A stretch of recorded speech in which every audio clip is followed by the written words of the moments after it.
Good morning. आज भी alternating current circuits करेंगे, लेकिन आज उसकी गणित अलग तरीके से करेंगे। सो इंस्टेड ऑफ राइटिंग सब कुछ को साइन और कोसाइन के फॉर्म में, आज उसको कॉम्प्लेक्स वेरिएबल्स के टर्म्स में करेंगे। और उससे क्या फायदा होगा, जैसे जैसे हम आगे बढ़ेंगे आपको खुद ही मालूम चल जाएगा। लेकिन उसके लिए एक बार क्विकली रिवाइज करें कि क्या क्या किया था। एक एल सी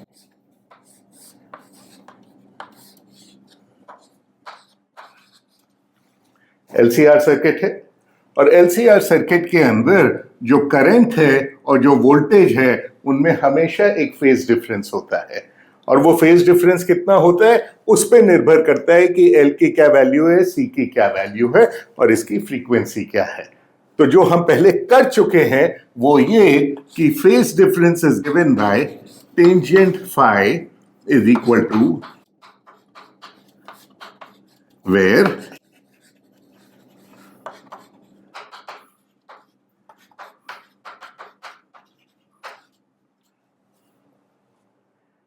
तो यदि इसी को हम प्लॉट करना चाहें तो यदि सिर्फ सर्किट के अंदर एक रेसिस्टेंस है तो इसको प्लॉट कैसे करेंगे।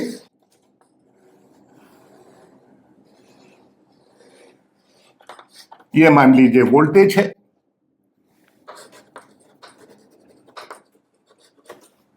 और चूंकि करंट इसके फेस में है, something that we have learn, तो करंट कैसे आएगा, ऐसे ही आएगा। ये करंट हो गया।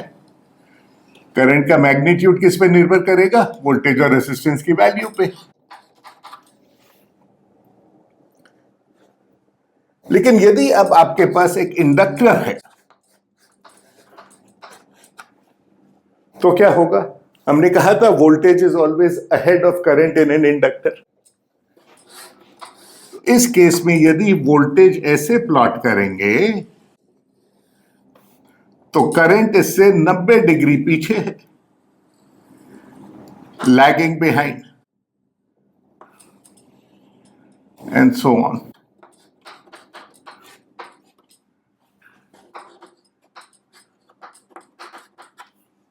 और करंट का मैग्नीट्यूड कितना होगा, करंट का मैग्नीट्यूड होगा V0 divided by omega L. Similarly for the capacitor, current पीछे हो जाएगा, सॉरी करंट यहां वोल्टेज लीड कर रहा है, करंट लैग कर रहा है। उस केस के अंदर वोल्टेज लैग करेगा, करंट लीड करेगा। और तीनों के अंदर जैसा हमने कहा लैग करेगा या लीड करेगा, एक्सएल और एक्सी की वैल्यू के ऊपर निर्भर करता है, where XC is equal to this. तो ये तो हो गया क्विक रिवीजन। इसी में यदि सर्किट में मैं एक रेसिस्टेंस और दूसरा रेसिस्टेंस लगा दूं तो क्या होगा, current will be amplitude of the voltage, total resistance, बाकी रहेगा फेज में,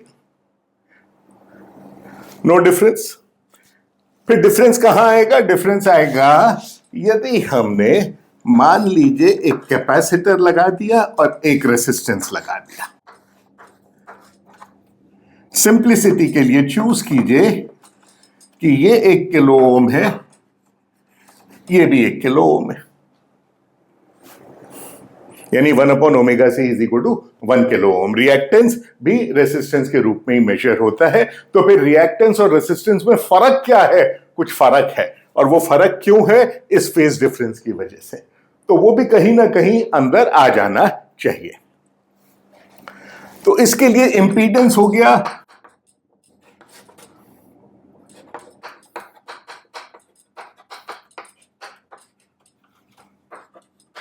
√2 किलो ओम, और Vrms हम जानते हैं इज V0 अपॉन √2।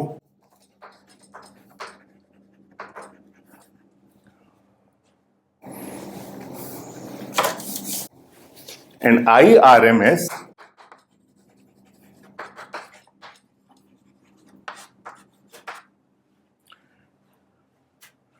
तो voltage across the capacitor will be Irms into reactance, और ये क्या है, voltage across the capacitor RMS, voltage across the resistance RMS value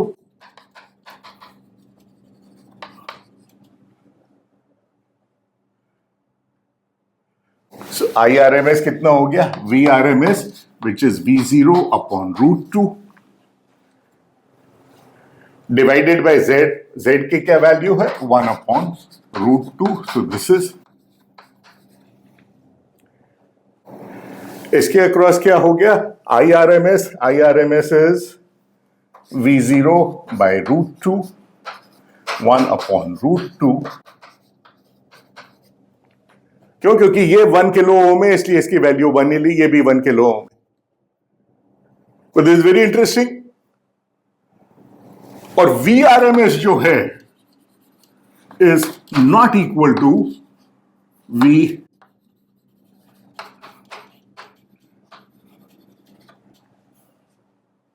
क्यों? क्योंकि VRMS जो है that is V0 upon √2।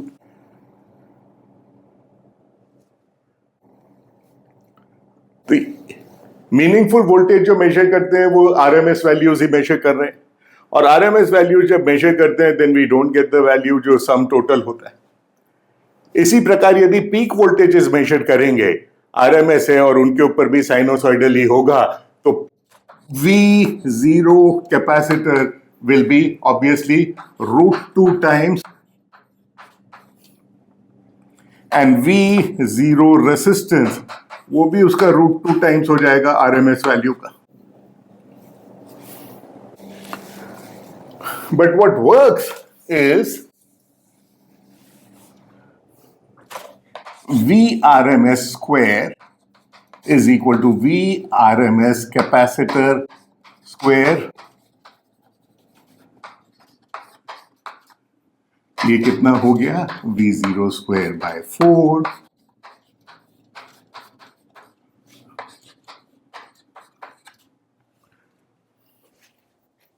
So this is how root mean square voltages add. V0 by √2 the whole square.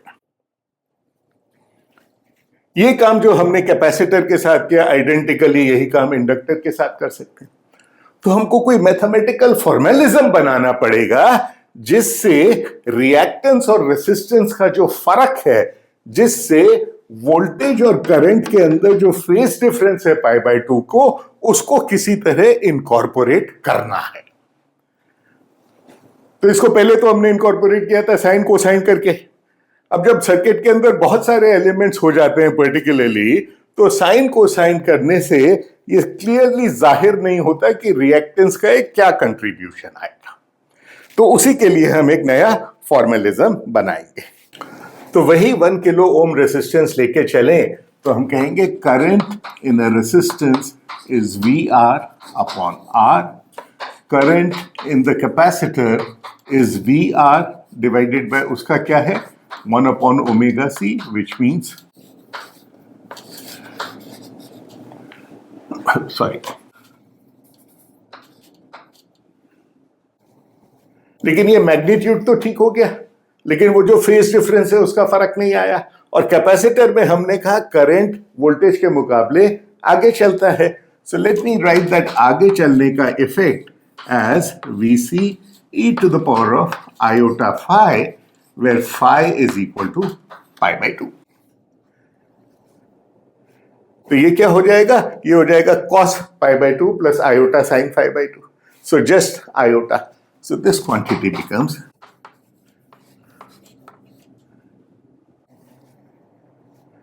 so इसी को जैसा हमने कहा formalise करने के लिए हम एक डिफाइन करते हैं क्वांटिटी जिसको कहते हैं complex voltage.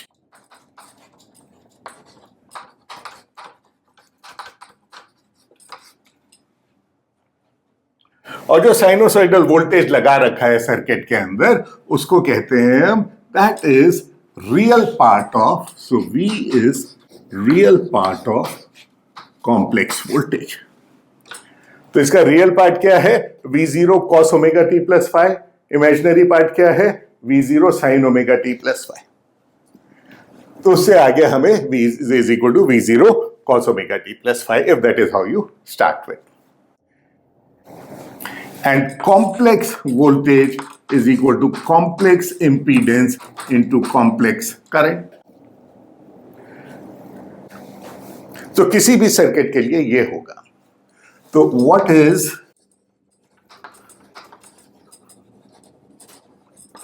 Complex impedance of resistor? Resistor के लिए हो जाएगा कॉम्प्लेक्स इंपीडेंस, और चूंकि ये दोनों फेज में है, एक्सपोनेंशियल क्वांटिटीज एग्जैक्टली सेम होंगी, this quantity becomes R. What about inductor? Start with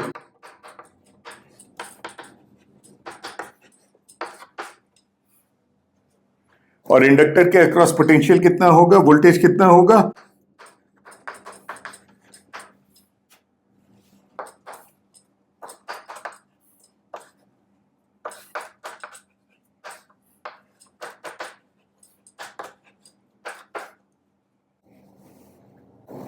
So V tilde will be I omega L I0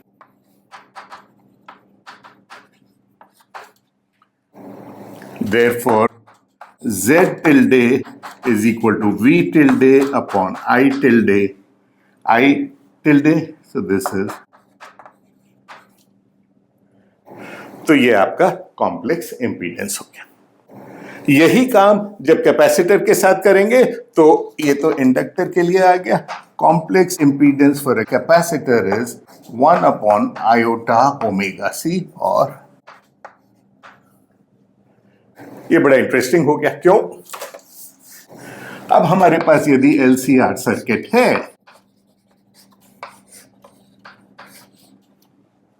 we से द कॉम्प्लेक्स इंपीडेंस, ये सीरीज में है, complex impedance is L plus C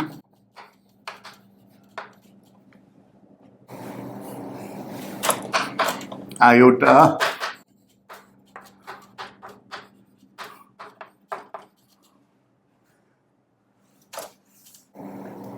or this can be written as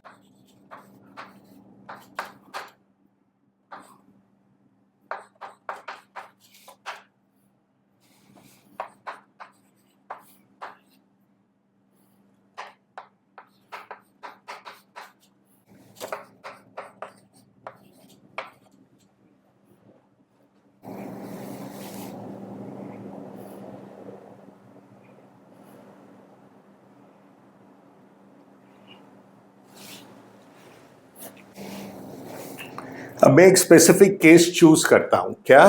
R is equal to 1 kilo ohm, L omega L is 2 kilo ohm, and 1 upon omega C is also 1 kilo ohm.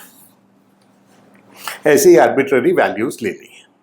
In this condition, our complex impedance will become omega L is 2 kilo ohm, so 2 iota minus 1 upon omega C is 1 iota plus R is 1 kilo ohm, so this is 1.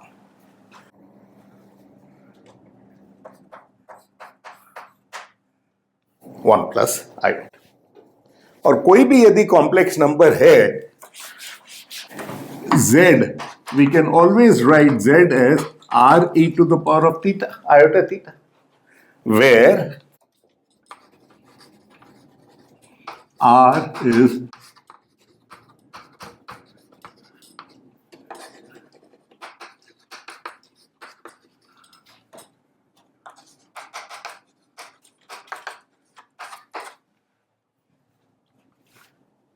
which means यदि ये complex impedance है तो इसके लिए R हो गया 1 square plus 1 square का under root square root of 2. So Z can be written as root 2 e to the power of iota y by x. Y by x is 1 by 1, which is 1, and that is tangent of 45 degrees. So e to the power of iota. क्या फायदा हुआ इससे?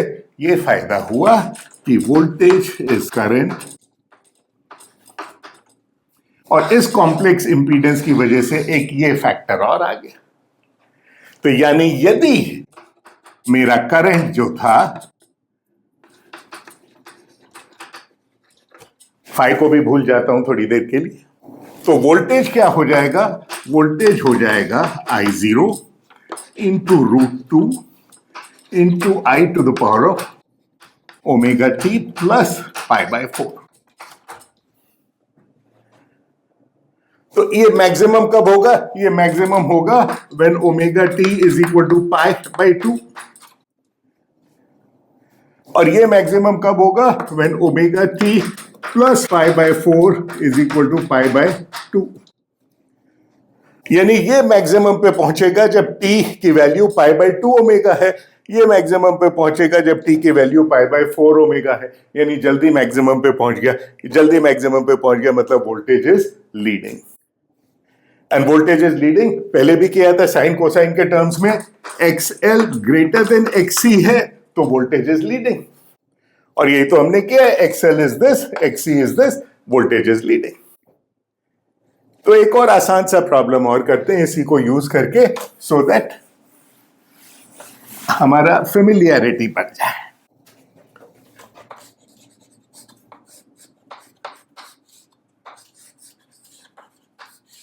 Parallel circuit है, resistance and capacitor. Again calculation की simplicity के लिए इसको हम 1 किलो ओम कर देते हैं और रिएक्टेंस को भी 1 किलो ओम कर देते हैं, मैग्नीट्यूड। और इसमें हम पता करते हैं करंट वोल्टेज के बीच फोर्स डिफरेंस क्या है वगैरह वगैरह। तो इफेक्टिव इंपीडेंस निकालना है। इफेक्टिव इंपीडेंस में ये दो क्वांटिटी पैरेलल में है। पैरेलल का मतलब है R1 R2 बटा R1 plus R2। Therefore Z effective is equal to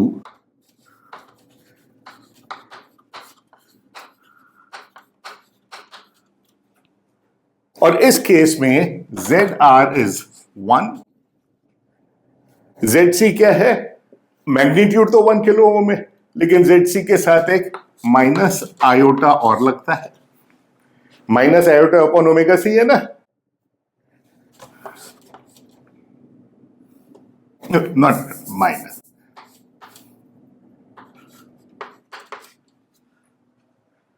multiply that, and this will be 1 minus iota. So the numerator gives me minus iota, the denominator gives me 1 minus iota. So 1 square minus iota square is minus 1, 1 plus 1 2 हो गया denominator में, numerator में हो गया iota square minus और minus 1।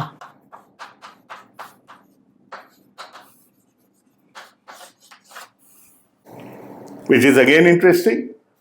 क्यों? क्योंकि इसके लिए भी यदि मैं फेज एंगल पता करना चाहूं कि करंट और वोल्टेज के बीच में फेज एंगल कितना होगा, करंट और वोल्टेज के बीच में फेज एंगल के लिए y बटा x करना है। तो y is half, x is also half, so it is just 1, so it is again 45 degrees. So current और वोल्टेज के बीच में जो फेज डिफरेंस होगा that will be 45 degrees in this case also.